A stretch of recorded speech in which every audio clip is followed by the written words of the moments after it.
بچے کا سامان خریدنے کے لیے پیسوں کی ضرورت ہے اور پیسے کام کرنے سے آتا ہے۔ عبداللہ بچے کو اپنی ذمہ داری سمجھتا تھا، بلکہ یوں کہنا چاہیے کہ سوچنے سمجھنے کی ضرورت ہی نہیں پڑی اور وہ اپنے آپ ہی عبداللہ کی ذمہ داری بن گیا۔ اب عبداللہ سوچ رہا تھا کہ اسے بچے کی ضروریات پوری کرنے کے لیے کام کرنا چاہیے، لیکن اس نے مولوی صاحب سے اس بات کا ذکر نہیں کیا، بلکہ وہ تو کسی بات کا ذکر نہیں کرتا تھا۔ ایک جامد چپ کی مہر اس کے ہونٹوں پر لگی تھی اور شاذ و نادر ہی اس کی زبان سے کوئی لفظ ادا ہوتا تھا، حالانکہ دیوانگی کے عالم میں تو وہ بہت بڑبڑاتا تھا، مگر پرزانگی نے اس کی آواز گونج دی تھی۔ ناشتہ کر کے اس نے ہینڈ پمپ پر جا کر ہاتھ دھوئے اور خشک کیے بغیر باہر چلا گیا۔ یہ 2 دن تو آرام سے بیٹھا رہا، اب آج پھر نکل گیا ہے۔ مولانا جی اسے باہر جاتا دیکھ کر پریشان ہوتی۔ مولوی صاحب سے بولی تو وہ انہیں تسلی دیتے ہوئے بولے، فکر کیوں کرتی ہیں، وہ تجھے اور مجھے تو چھوڑ کر جا سکتا پر اسے چھوڑ کر نہیں جائے گا۔ بولتے ہوئے انہوں نے بچے کی طرف اشارہ کیا، پھر اللہ اکبر کہتے گھٹنوں پر ہاتھ رکھ کر کھڑے ہو گئے۔ عبداللہ سر جھکائے پیروں میں دیکھتا ہاتھ پشت پر باندھے چلا جا رہا تھا، مگر اس کے دماغ کی سوئی ایک جگہ پر ہی اٹک گئی تھی۔ اس نے یہ تو سوچ لیا تھا اب کام کرے گا، لیکن سمجھ نہیں آ رہا تھا کہ کون سا کام کرے۔ وہ سوچتے سوچتے تھا گیا تو ایک مکان کے آگے بنی ڈیوری پر بیٹھ گیا۔ گلے میں کچھ بچے کنچے کھیل تھے، وہ انہیں دیکھنے لگا۔ وہ بظاہر انہیں دیکھ رہا تھا پر اس کا دماغ کیا کیا جائے میں الجھا تھا۔ بچوں کو دیکھتے دیکھتے اس کی نظر ایک شخص کی طرف اٹھ گئی جو سامنے والی دکان کے باہر زمین پر بیٹھا تھا، اور جب وہ لوہے کی دہکتی سلاخ کو سل پر رکھ کر ہولڈر سے پکڑے باری ہتھوڑے کے وار سے ضرب لگاتا تو چنگاریاں سی اڑنے لگتی۔ اسے وہ آتش بازی اتنی دلچسپ لگی، قریب سے دیکھنے کے لیے اٹھ کر لوہار کی دکان کی جانب چل پڑا۔ لوہار نے ہاتھ روکا، عبداللہ کو دیکھا جو اس کے مقابل بیٹھ رہا تھا۔ خیر ہو عبداللہ، آج تو پھر مٹر گشت شروع کر دیتی ہے۔ اس نے دھیرے سے نفی میں سانس لایا، پھر وہ کہا جو اس کے دماغ میں چل رہا تھا، اب کام کروں گا۔ وہی کیڑا کام؟ کوئی بھی۔ اس نے کندھے اچکا دیے، پھر بولا، تم جو کر رہے ہو وہ سکھا دو۔ عبداللہ کو سنجیدہ دیکھا لوہار بھی اب کچھ سنجیدہ ہوا۔ پہلا کدی اے کام کیتا ہی؟ وہ سوچ میں پڑ گیا، پھر کہا، یاد نہیں، اور اس کے ساتھ ہی عبداللہ کے چہرے پر ایسے تاثرات ابھرے جیسے دماغ پر زور ڈال کر کچھ یاد کرنے کی کوشش کر رہا ہو۔ اس سے پریشان ہوتا دیکھا لوہار جلدی سے بولا، کوئی گل نہیں، میں سکھا دیاں گا۔ اس کے جملے پر وہ خود سے چونکا، پھر پہلے کی طرح پرسکون ہو گیا۔ پھر لوہار اسے کام کا طریقہ سمجھانے لگا۔ پھر جب اچھی طرح سے سمجھا چکا تو عبداللہ کو آزمائشی طور پر ایک کمان کے جیسے موڑی سلاخ پگھلا کر سیدھی کرنے کو دی۔ عبداللہ نے اسے بٹی میں ڈال کر انگارے کی مانند سرخ کر لیا، پھر اسے سل پر رکھ کر ہولڈر سے پکڑے ہوئے دوسرے ہاتھ میں وزن دار ہتھوڑا لے کر تولا۔ ہتھوڑا کافی بھاری تھا، اسے اٹھا کر پورا ہاتھ اوپر کر کے لوہے پر چوٹ کرنے کے لیے کافی طاقت کی ضرورت تھی۔ کام واقعی مشکل تھا، مگر عبداللہ نے جی نہ چڑھایا۔ حالانکہ جب اس نے پوری طاقت سے لوہے پر پہلی ضرب ماری تو لوہے سے نکلتی سرخ چنگاریوں کو دیکھا اسے لگا کہ وہ اس کے چہرے اور آنکھوں کو جلا رہیں گی، بلکہ اس نے تو بے ساہتا ہی اپنا چہرہ بازو میں چھپانے کی کوشش کی تھی، مگر 2-3 ضربوں کے بعد اسے مزہ آنے لگا تھا۔ ایسا لگ رہا تھا جیسے وہ آگ کا کھیل کھیل رہا ہو۔ پورا دن گزار کر جب شام میں دکان بند کرنے کا وقت ہو گیا، وہ لوہار سامان اٹھا کر دکان کے اندرونی حصے میں رکھنے لگا تو عبداللہ بیٹھا اپنی چالو بڑی ہتھیلی کو دیکھ رہا تو اسے یاد آیا کہ اس نے کبھی اتنی طاقت والا کام نہیں کیا تھا۔ سامان اندر کر کے لوہار نے دکان کو تالا لگایا، پھر وہ عبداللہ کی طرف آیا اور جیب میں سے کچھ پیسے نکال کر گننے کے بعد عبداللہ کو پکڑاتے ہوئے کہا، اے تیری آج دی دیہڑی ہے، پھر کہا کل بھی آئیے گا۔ عبداللہ نے کہا صبح ہی آ جاؤں گا، اور پیسے پکڑ کر گنے بغیر ہی جیب میں رکھ لیے۔ مغرب کی جماعت ہوئی بہت دیر ہو چکی تھی اور اب تو مولوی صاحب بھی گھر آ گئے تھے۔ جب عبداللہ گھر لوٹا، آؤ عبداللہ آؤ، سنا ہے آج سارا دن حیدر لوہار کی دکان پہ بیٹھے لوہا پگھلاتے رہے، دل پر چڑھا لوہا بھی پگھلایا یا نہیں؟ اسے دیکھ مولوی صاحب نے ٹھنڈے لہجے میں معنی خیزی سے کہا، پر اس نے تو جیسے اب ان سے بحث نہ کرنے کی قسم کھا لی تھی، بولتا ہی نہیں تھا۔ پر جب سے وہ چپ ہوا تھا مولوی صاحب بہت بولنے لگے تھے۔ مولانا جی ان کی معنی خیز مسکراہٹ پہ دھیان دیے بغیر تیزی سے اٹھ کر عبداللہ کے پاس آئی۔ ان کی اس عجلت کی وجہ عبداللہ کے ہاتھوں کے چھالے تھے جن پر ان کی نظر پڑ گئی تھی۔ پاس آ کر اس کے دونوں ہاتھ پکڑے وہ پریشان ہو کر بولی، ہائے میرے ربا، عبداللہ اے کیے تجھے اور کوئی کام نہیں ملا؟ مولوی صاحب پیچھے سے بولے، اسے پتہ چلنے دے خواجہ کہ اگر لوہے کو بھی سیدھا کرنا ہو تو پہلے اسے بٹی میں وکلانا پڑتا ہے، تب شاید اس کی عقل میں بات آ جائے کہ لوہا ہو سونا ہو یا آدمی سنوارنے کے لیے سختی سے گزرنا ضروری ہے، کیونکہ جو پگھلایا گیا ہو وہی سانچے میں ڈال سکتا ہے۔ وہ ابھی زمانی انداز میں بات کر رہے تھے۔ عبداللہ نے جیسے ان کی بات سنی ہی نہیں، وہ مولانا جس سے ہاتھ چلواتا وہ بچے کے پاس آ گیا، پھر جیب سے پیسے نکال کر بچے کی مٹھی میں پکڑانے بعد کسی کو دیکھے بغیر وہ کمرے سے چلا گیا۔ اس کے جانے کے بعد مولانا جی مولوی صاحب سے بولی، آپ ہر وقت عبداللہ سے یہ کیا بولتے رہتے ہیں؟ مجال ہے جو آپ کی ایک بھی بات میرے پلے پڑ جائے۔ وہ مولانا جی کو دیکھ کر مسکرائے۔ لوہے کو اگر پگھلا کر یوں ہی چھوڑ دیا جائے تو ٹھنڈا ہونے پر مڑ جاتا ہے اور اس کی شکل پہلی حالت سے بھی بری ہو جاتی ہے، اس لیے گرم لوہے پر چوٹ کرنی پڑتی ہے تاکہ اس کی نئی شکل پہلے سے بہتر ہو۔ وہ گہرے لہجے میں سمجھا رہے تھے۔ چوٹ بھی کر لیجیے گا، پر ابھی تو جا کر اس کے ہاتھوں پر مرہم لگا دے۔ مولوی صاحب نے سنا تو شکایت کرنے لگے، میں تو مرہم لگانا چاہتا ہوں پر وہ لگوائے تب نہ، سہم پر تو ہاتھ رکھنے نہیں دیتا۔ وہ ہلکی سے بول کر اٹھے اور الماری سے مرہم نکال کر ہاتھ میں پکڑے باہر آ گئے۔ تجھے میرے ساتھ کھیل کھیلنے میں بہت مزہ آتا ہے نا؟ بس ایک آرزو کی تھی اور تو نے میرے دل کو ویران کر دیا، لیکن اب جب میں اپنی آرزو ہی تیاگ چکا اور پناہ کے راستے کو تلاش کر رہا تھا تو نے ایک اور آرزو میرے دل میں ڈال دی، مگر اب میرے پاس کھونے کے لیے کچھ بھی نہیں ہے۔ عبداللہ وہ صحن میں بچھی ننگی چارپائی پر چت لیتا تاریک آسمان کو گھورتا ہوا اپنے دل میں اللہ سے مخاطب تھا کہ مولانا جی نے اسے آواز دی۔ اس نے سر گھما کر ہینڈ پمپ پر برتن دھوتی مولانا جی کی طرف دیکھا۔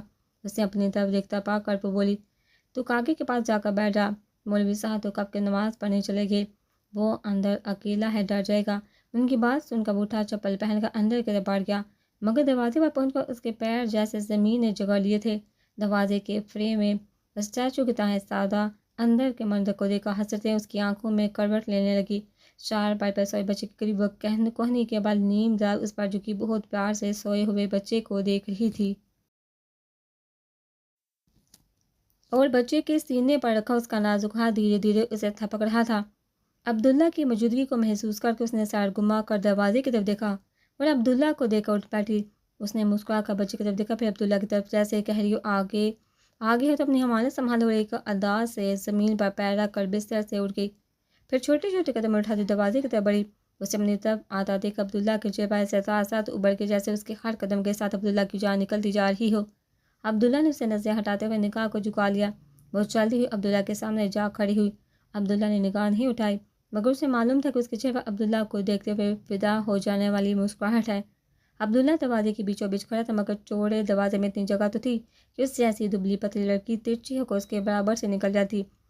وہ کچھ سیکنڈ عبداللہ کا چہرہ دیکھتی رہی، پھر سمٹ کر اس کے سائڈ سے ہو کر نکل گئی اور اس کے اتنے پاس سے ہو کر گئی تھی کہ عبداللہ بآسانی اس کا ہاتھ تھام سکتا تھا۔ اس کے لباس کی سرسراہٹ نے عبداللہ کو مجھ سے بھی کیا تھا، مگر وہ جانتا تھا اگر اس نے ہاتھ بڑھایا تو دونوں کے درمیان وہ چند انچ کی دوری کبھی ختم نہ ہونے والے فاصلوں میں بدل جائے گی۔ وہ چلی گئی تو بھی عبداللہ نے پلٹ کر نہیں دیکھا، کیونکہ وہ جانتا تھا کہ جس سے پلٹ کر دیکھنا ہے وہ اب وہاں نہیں تھی۔ یہ کچھ پل عبداللہ کے لیے ایسے ہی تھے کہ کوئی اس کے جبڑے کے راستے ایک سلاح اس کی کھوپڑی میں ڈال کر زور سے ہلائے کہ اس کا دماغ جھنجھنا اٹھے۔ اس کی آنکھوں سے بے آواز آنسو گرنے لگے۔ بچوں کے سبق پڑھانے کی آوازوں کے بیچ عبداللہ چارپائی پر بیٹھا ایک بچے کو سائنس کا مضمون سمجھا رہا تھا۔ اب اس کی روٹین بن چکی تھی۔ پہلے وہ مغرب کے بعد دکان سے گھر آتا تھا، اب عصر کے بعد ہی آ جاتا تھا اور اسکول کے بچوں کو فری آف کاسٹ ٹیوشن پڑھاتا۔ یہ ذمہ داری عبداللہ نے خود قبول نہیں کی تھی، بلکہ مولوی صاحب نے غیر محسوس انداز میں اسے اس روٹین میں شامل کر لیا تھا۔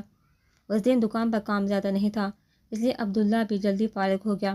گھر آیا تو مولوی صاحب بچوں کے درمیان بیٹھے انہیں پڑھا رہے تھے، ساتھ میں دکان بھی کھول رکھی تھی۔ جب کوئی گاہک آ کر آواز لگاتا تو مولوی صاحب اٹھ کر دکان میں چلے جاتے، پھر گاہک کو فارغ کر کے واپس صحن میں آ کر بچوں کو پڑھانے لگتے۔ عبداللہ آیا تو ہاتھ منہ دھو کر صحن میں ہی چارپائی بچھا کر لیٹ گیا۔ مولوی صاحب گاہے بگائے اس پر بھی نظر ڈالے تھے، تبھی ایک گاہک نے دکان کے کاؤنٹر پر آ کر آواز لگائی تھی۔ مولوی صاحب کو بہانا ہاتھ آ گیا، فوراً سے آواز دے کر اسے پاس بلایا۔ عبداللہ ادھر آیا، وہ اٹھ کر پاس آیا تو بولے، تم تنویر کو حساب کا سوال سمجھا دو، میں گاہک کو دیکھ لوں۔ مگر مولوی صاحب میں اس نے کچھ کہنا چاہا تو وہ ڈپٹ کر بولے، شکل سے MA BA لگتا ہے، دوسری کلاس کے بچے کو حساب کا سوال بھی نہیں بتا سکتا۔ جا تنویر، عبداللہ تجھے حساب کا سوال سمجھا دے گا۔ اسے ویسے بھی حساب کتاب کا بڑا شوق ہے۔ احمق نے اللہ کے ساتھ بھی کھاتا کھول کر وہ بچے سے کہہ کر آہن میں کلس کر بولے تھے۔ بچے نے فوراً اپنی کاپی مولوی صاحب کے قریب زمین پر بیٹھے عبداللہ کے ران پر رکھ دی۔ مولوی صاحب اٹھ کر جا چکے تھے۔ بچہ منہ اٹھائے اسے منتظر نگاہوں سے دیکھ رہا تھا۔ وہ گہرے سانس بھر کر کاپی لے کے سوال کو یوں دیکھنے لگا جیسے عجوبہ ہو۔ تقسیم کا وہ آسان سا سوال بھی عبداللہ کو لگا کہ وہ نہیں کر پائے گا۔ اس کے ذہن میں نہیں آ رہا تھا کچھ سوال کو حل کس طرح کرنا، مگر جب اس نے بچے کے ہاتھ سے پینسل لے کر سوال کرنا شروع کیا تو بنا ہاتھ رکے اس نے ایک بار میں ہی سوال کر لیا۔ پھر تو بچہ پھیل ہی گیا اور باقی سوال حل کرنے کی فرمائش کر دی۔ یہ سوال بھی حل کر دے ماسٹر جی، نہیں تو کل اسکول میں مار پڑے گی۔ میں تمہیں طریقہ سمجھا دیتا ہوں، سوال تم خود حل کرو۔ وہ کہہ کر بچے کو سمجھانے لگا۔ پھر اسے فارغ کیا تو دوسرا بچہ بھی اپنی کتابیں لیے اس سے سبق پوچھنے چلے آئے۔ اندر دکان میں مولوی صاحب گاہک کو 2 کلو آٹا توڑ کر دے چکے تھے، اس سے پیسے بھی لے چکے تھے، مگر ٹائم پاس کے لیے بیٹھے اس سے باتیں کرنے لگے۔ انہوں نے جو باہر کا منظر دیکھا تو مسکرا کر دل میں بولے، کل تک جو رسیاں تلوا رہا تھا اب کیسے کام پر لگ گیا ہے، واہ مالک تیرے کام نرالے ہیں۔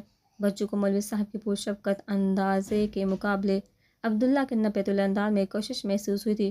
وہ یوں بھی گاؤں والوں کے لیے مسٹری مین تھا اور یہی چیز اس کے متعلق تجسس کو ابھارتی تھی۔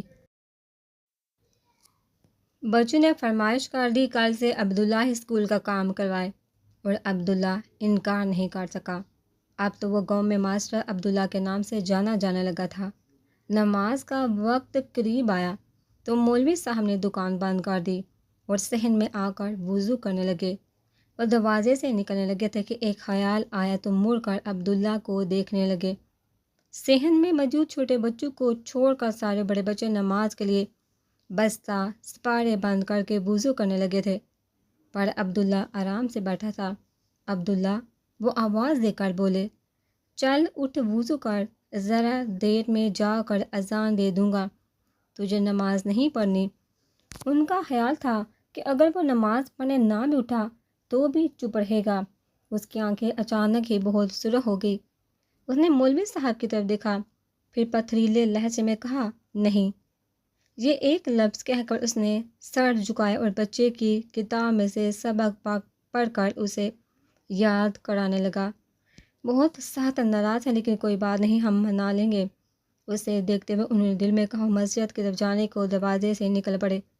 مولوی صاحب، آپ عبداللہ پر کچھ دم درود کیوں نہیں پھونکتے؟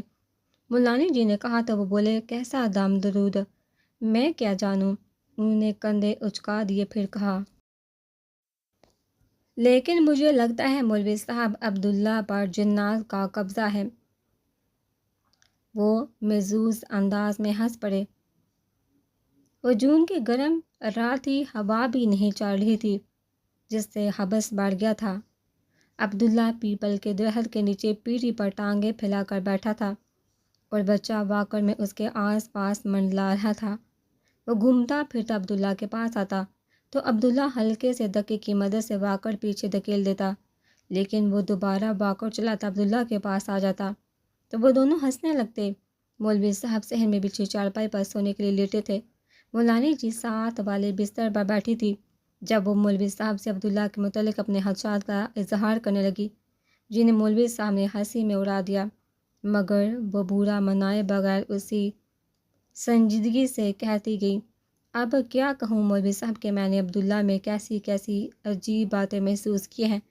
اچھا بھلا بیٹھا باتیں کر رہا ہوتا ہے کہ اچانک ہی کسی طرف ٹکٹکی باندھ کر دیکھنا شروع کر دیتا ہے، جیسے وہاں کوئی ہو، پھر اس کی حالت عجیب ہو جاتی ہے، چہرہ تن جاتا ہے اور آنکھیں دیکھ کر ایسا لگتا ہے جیسے خدا نخواستہ جان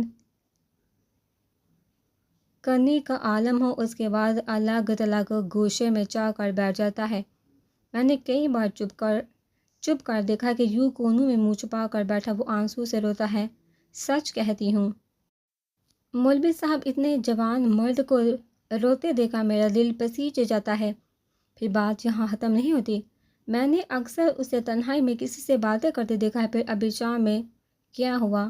چلو نماز نہیں پڑھتا، روزے بھی نہیں رکھے، پر بہت سے لوگ ہیں جو نماز روزے کے معاملے میں غفلت کرتے ہیں، لیکن کوئی اس طرح تو نماز کے لیے منع نہیں کرتا جس طرح آج عبداللہ نے کیا۔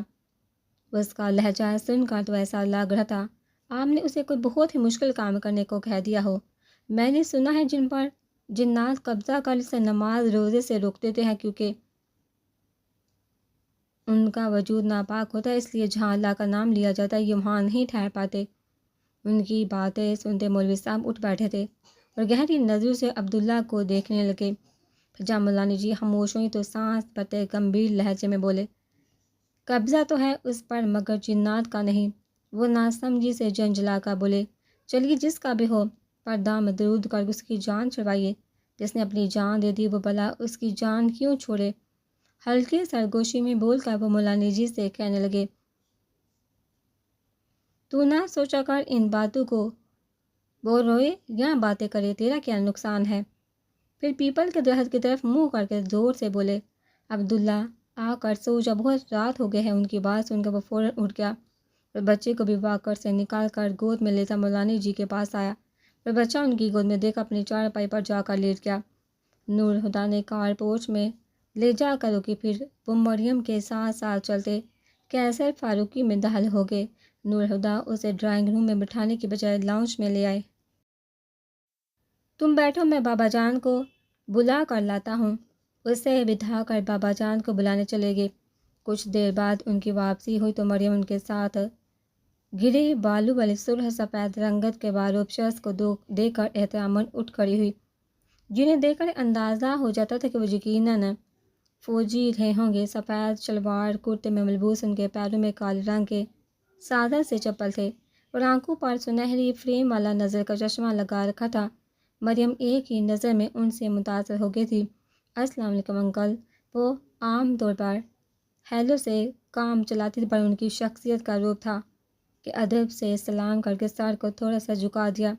بابا جان نے اس کے سر پر ہاتھ رکھ کر کہا، وعلیکم السلام، بیٹھو۔ تینوں بیٹھ چکے تو مریم نے کہا، میں بتا نہیں سکتی انکل کہ آپ سے مل کر کتنا اچھا لگ رہا ہے، پر ساتھ میں افسوس بھی ہو رہا ہے کہ میں آپ سے پہلے کیوں نہیں ملی، مگر غلطی میری نہیں۔ میں نے نور ہدا سے کئی بار کہا کہ آپ سے ملوا دے، پر یہ سنتا ہی نہیں، اور آج بھی یہ تو ٹال ہی رہا تھا، پر میں زبردستی سے ساتھ لے کر چلی گئی۔ بہت اچھا کیا، بابا جان دھیمی مسکراہٹ کے ساتھ بولے، اور میں تو آپ کے گھر کو دیکھا بہت امپریسڈ ہوں۔ کیسر فاروقی واقعی کسی محل کی طرح خوبصورت ہے، وہ ادھر ادھر دیکھتے ہوئے خوش دلی سے کہہ رہی تھی۔ محل تو خوبصورت ہوتے ہیں پر ویران سے لگتے ہیں۔ بابا جان کا لہجہ تھکن سے بڑا تھا۔ مریم جلدی سے بولی، لیکن مجھے کیسر فاروقی تو ویران نہیں لگتا، ہاں بس یہاں خاموشی بہت ہے، پر اس کی بھی وجہ ہے، گھر میں بس آپ اور نور ہدا ہی تو ہوتے ہیں، بلکہ اصل میں تو آپ ہی ہوتے ہیں۔ نور ہدا تو آدھی رات تک باہر ہوتا ہے، ایسے میں خاموشی تو ہوگی۔ بہادر چائے لے آیا تھا۔ مریم نے اسے کہا، چائے میں بناؤں گی، تم جاؤ۔ اس نے بابا جان کو دیکھا، ان کے اشارے پر چلا گیا۔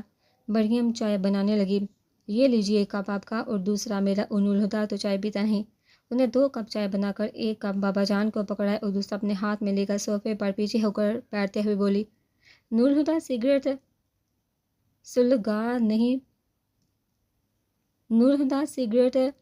سگار نہیں پیتا تو سمجھ آتی ہے یہ صحت کے لیے مضر ہے، پر چائے سے پرہیز سمجھ نہیں آتا۔ تم کیا کرتی ہو؟ بابا جان اس کے تبصرے کو نظر انداز کر کے بولے، اور وہ چنچل سی مسکراہٹ کے ساتھ نور ہدا کو دیکھ کر بولی، پہلے کچھ نہیں کرتی تھی، پر اب نور ہدا کا سر کھاتی ہوں۔ نور ہدا نے سے مسکرانے پر اتفاق کیا تو اس نے تیز لہجے میں کہا، تم کیوں چپ ہو، کچھ بولتے کیوں نہیں؟ میں بول کر کیا کروں گا؟ تم بابا جان سے ملنے آئی ہو، ان سے باتیں کر کے جان پہچان بڑھاؤ۔ میں تو انہیں بہت اچھی طرح سے جانتا ہوں۔ ان کے لہجے میں سانپ جیسے پھنکار کو محسوس کر کے مریم کو بہت عجیب لگا۔ انہیں آج تک نور ہدا کو اس انداز میں بات کرتے ہوئے نہیں دیکھا، تو اسے لگا تھا اسے وہم ہوا ہے۔ بابا جان کا چہرہ دیکھا لگ رہا تھا کہ زہر کے اثر سے ان کا تنفس رکنے لگا ہو۔ ہاتھ کی لرزش پر بامشکل قابو پا کر انہوں نے کہا پرکھا اور اٹھ گئے۔ تم لوگ باتیں کرو، میں اب اپنے کمرے میں چلوں گا، انہوں نے سنبھل کر مریم سے کہا اور چلے گئے۔ مریم کو یہ سب بہت عجیب لگا، مگر نور الہدیٰ سے اس بارے میں بات نہیں کر سکتی تھی۔ یہ ان کا ذاتی معاملہ تھا، مگر وہ الجھ سی گئی تھی۔ انہیں چائے کا کپ سائڈ میں رکھا اور اپنی کیفیات کو نارمل کرنے کے لیے دیوار پر لگی تصویر دیکھنے لگی۔ نور الہدیٰ نے اسے تصویروں کی طرف متوجہ دیکھا تو اس کے پیچھے جا کر کھڑے ہو گئے۔ ایک تصویر پر ہاتھ رکھ کر بتانے لگے، یہ میاں جی ہیں تمہارے دادا؟ اس نے پوچھا۔ ہاں، اور ان کے رائٹ سائڈ پر بابا جان ہیں اور لیفٹ پر پاپا۔ وہ چونکا مڑے کہا، یہ بابا پاپا کا کیا چکر ہے؟ بابا جان میرے چچا ہیں، میرے پیرنٹس کا انتقال تو تبھی ایکسیڈنٹ میں ہو گیا تھا جب میں 3 سال کا تھا، نور الہدیٰ نے بتایا تو وہ متاسف انداز میں بولی۔ I am sorry, it's okay, انہوں نے کہا۔ امی اور بابا جان نے مجھے کبھی بھی ماں باپ کی کمی محسوس ہونے نہیں دی۔ ویسے بھی میں اس وقت اتنا چھوٹا تھا کہ اپنے والدین کے چہرے بھی مجھے یاد نہیں۔ ماں باپ کے رشتے میں میں نے ہمیشہ امی اور بابا جان کو ہی دیکھا ہے۔ ان کی باتوں کو سن کر مسکراتی مریم کو یقین ہو گیا کہ جو کچھ دیر پہلے اس نے محسوس کیا تھا وہ صرف اس کا وہم ہی ہو سکتا ہے، اور اب ایک دوسری تصویر کی طرف متوجہ ہو گئے تھے۔ یہ تصویر بہت انٹرسٹنگ ہے۔ اس دن میں پہلی بار کھڑا ہوا تھا، لیکن بابا جان بتاتے ہیں جتنی دیر میں پاپا کیمرہ لے کر آئے تھے گر چکا تھا۔ مریم نے اس تصویر کو دیکھا جس میں ایک بچہ زمین پر گرا منہ بسو رہا تھا۔ وہ ہنسنے لگی۔ یہ امی کی تصویر ہے، یہ میں نے اس دن کھینچی تھی جب میں لندن جا رہا تھا، اور جانتی ہو میں نے کیا کیا؟ وہ مزے سے بولے، کیا کیا؟ وہ اشتیاق سے بولی، میں نے کیمرے سے ریل نکالی اور چھپا کر اپنے ساتھ لندن لے گیا۔ پھر 2 سال پہلے میرے پاکستان آنے کے بعد ہی یہ تصویر پاکستان پہنچ سکی۔ مریم نے دلچسپی سے مسکراتے ہوئے ایک تصویر پر ہاتھ رکھ کر پوچھا، یہ تم ہو نا؟ نور الہدیٰ نے تصویر کو دیکھ کر اس بات میں جواب دیا، دیکھا کتنی آسانی سے تمہیں پہچان لیا۔ وہ ناز سے بول کر ہنسی، پھر دوبارہ سے تصویر کو دیکھنے لگی۔ اتنی کیوٹ سی بیبی کون ہے؟ 7-8 سال کے نور الہدیٰ کی گود میں پھولے پھولے گالوں والی بچی کی طرف اشارہ کر کے مریم نے پوچھا۔ نور الہدیٰ بہت دلچسپ انداز میں اسے تصویریں دکھا رہے تھے، پر اس تصویر کو دیکھ کر ان کا لہجہ سست ہو گیا۔ یہ ملیحہ ہے، بابا جان کی بیٹی؟ اچھا، وہ مگن سی بول کر اور تصویریں دیکھنے لگی۔ یہ ضرور ملیحہ ہوگی، اس نے ایک نوجوان لڑکی کی تصویر پر انگلی رکھ کر کہا۔ ہاں، وہ اس تصویر کو دیکھتے ہوئے آہستگی سے بولے، ویری پریٹی، اب تو اس سے ملنا پڑے گا، جاؤ جا کر بلا لاؤ اسے، اور تم نے اب تک اپنی کزن سے ملوایا کیوں نہیں؟ وہ پلٹ کر لڑنے کے سے انداز میں بولی تو نور الہدیٰ نے آنکھ اٹھا کر اسے دیکھا، پھر نظر چرا کر کہا، ملیحہ کی ڈیتھ ہو چکی ہے۔ اس نے حیرت سے انہیں دیکھا اور بولی، واٹ، کیا کہا تم نے؟ نور الہدیٰ نے اسے دیکھا مگر بولے کچھ نہیں۔ وہ ان کے دیکھنے سے سمجھ گئی کہ جو اس نے سنا صحیح سنا۔ اس نے افسوس بڑی نظر اس لڑکی کی تصویر پر ڈالی۔ یقین نہیں آتا چھوٹی عمر میں کیا کوئی حادثہ ہوا تھا۔ مریم پلیز، انہوں نے ہاتھ اٹھا کر مریم کو خاموش ہونے کا اشارہ کیا، اس بارے میں کوئی سوال نہیں کرنا، it's personal. I am sorry, اس نے جلدی سے کہا، مگر نور الہدیٰ کی حالت نہیں سنبھلی۔ وہ پلٹ کر صوفے پر بیٹھ کے، انہوں نے ظاہر نہیں کیا تھا مگر مریم نے محسوس کر لیا تھا کہ بے چینی ان کے وجود میں پھیل گئی تھی۔ ایک کزن کی موت پر اتنا صدمہ، وہ بھی اس کے انتقال کے اتنے عرصے بعد۔ مریم کو یہ سب نارمل نہیں لگا۔ وہ اندیشوں میں الجھی ان کے برابر میں بیٹھ گئی۔ پھر اچانک اس نے کہا، میں کسی کی محبت میں مبتلا ہوں۔ نور الہدیٰ نے سر اٹھا کر اسے دیکھا جس کے چہرے پر یہ انکشاف کرتے ہوئے چمک نہیں بلکہ کشمکش تھی۔ پھر بولے، مبارک ہو، تم مجھ سے اس کا نام نہیں پوچھو گے؟ وہ اب انہیں دیکھ رہی تھی۔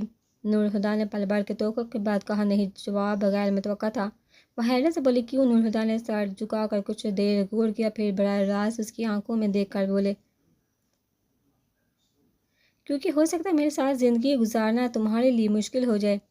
وہ دنگ رہ گئی، اسے کبھی احساس نہیں ہوا تھا کہ نور الہدیٰ اس کے دل میں چھپے راز تک پہنچ گئے ہیں۔ تمہیں ایسا کیوں لگتا ہے؟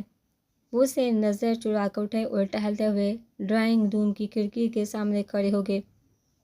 یوں لگ رہا تھا انہیں بولنے کے لیے مہلت کی ضرورت ہے۔ کھڑکی سے باہر لان میں بکھری دھوپ کو دیکھ کر وہ گویا ہوئے، میں ملیحہ سے محبت کرتا ہوں، مرتے دم تک کرتا رہوں گا۔ کچھ دیر پہلے مریم کے ذہن میں سپارک تو ہوا تھا، مگر نورہدیٰ کی زبان سے اعتراف شاکنگ تھا۔ وہ بولتے کہ موت بھی ملیحہ کے لیے میرے احساسات کو بدل نہیں سکی۔ تمہیں شاید عجیب لگے کہ کوئی کسی مرے ہوئے شخص سے محبت کیسے کر سکتا ہے، مگر زندگی اور محبت میں یہی تو فرق ہے۔ زندگی ختم ہو جاتی ہے لیکن محبت ختم نہیں ہوتی۔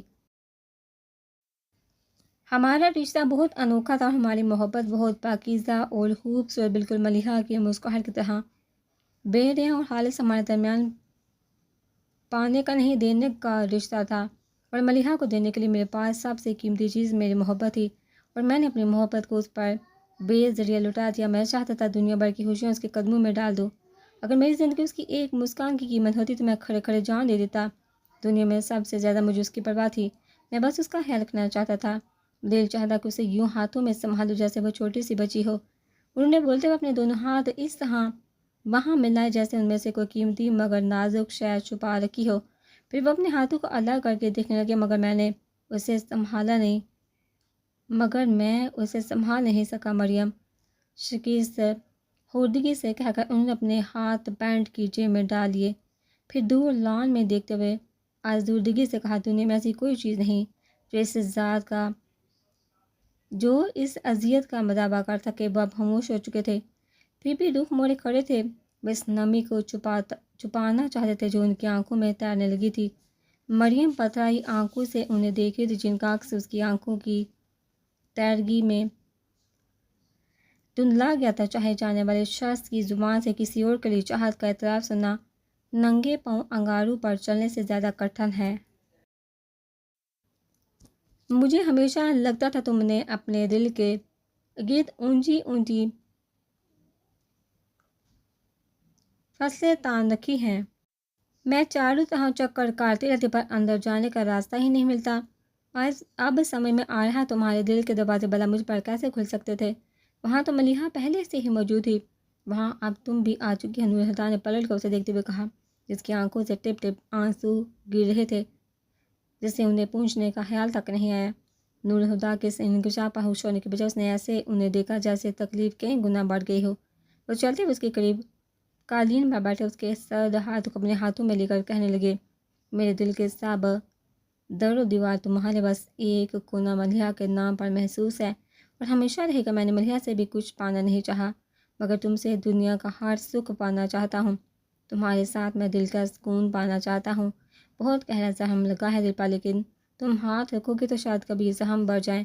محبت کرتا ہوں تم سے، لیکن مجھے اس پر اختیار نہیں کہ ملیحہ سے محبت نہ کروں، اور میں جانتا ہوں کہ یہ شراکت داری تم سے جیلی نہیں جائے گی۔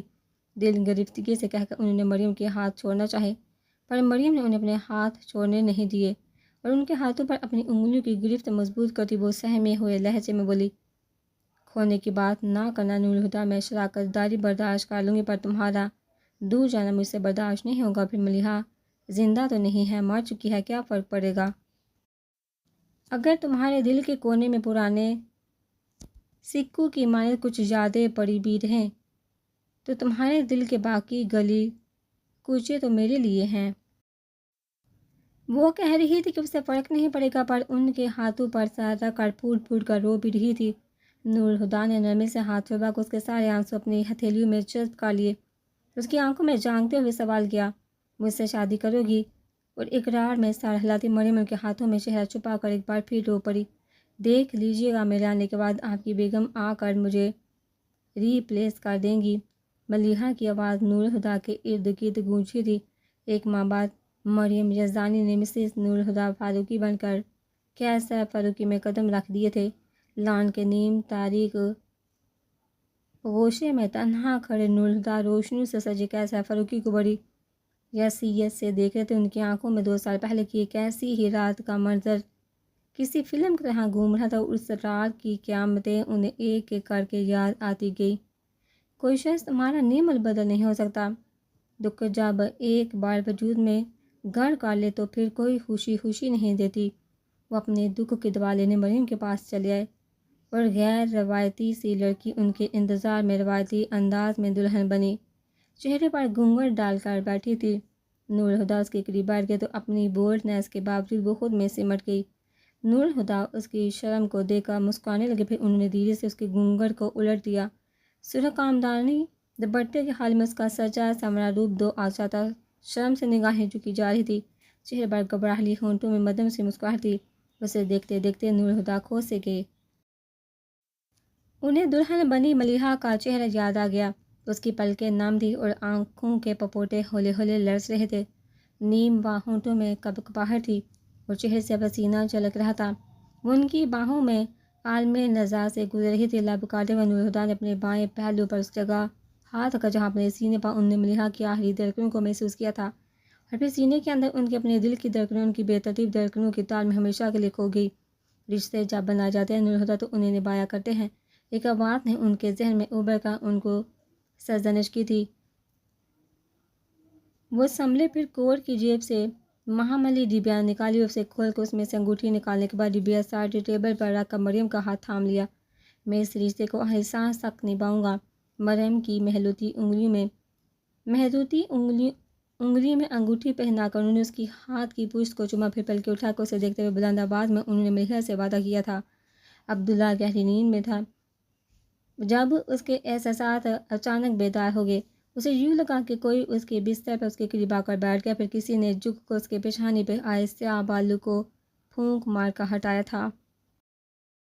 عبداللہ نے سونے جاگنے کی کیفیت میں اپنے چہرے پر کسی کی گرم مہکتی سانسوں کو محسوس کر کے جھٹکے سے آنکھیں کھول دی۔ وہ چہرہ اس کے اتنے پاس تھا کہ عبداللہ چاہتا تو اس کی سنہری پلکوں کی گھنی جھالر کو گن سکتا تھا۔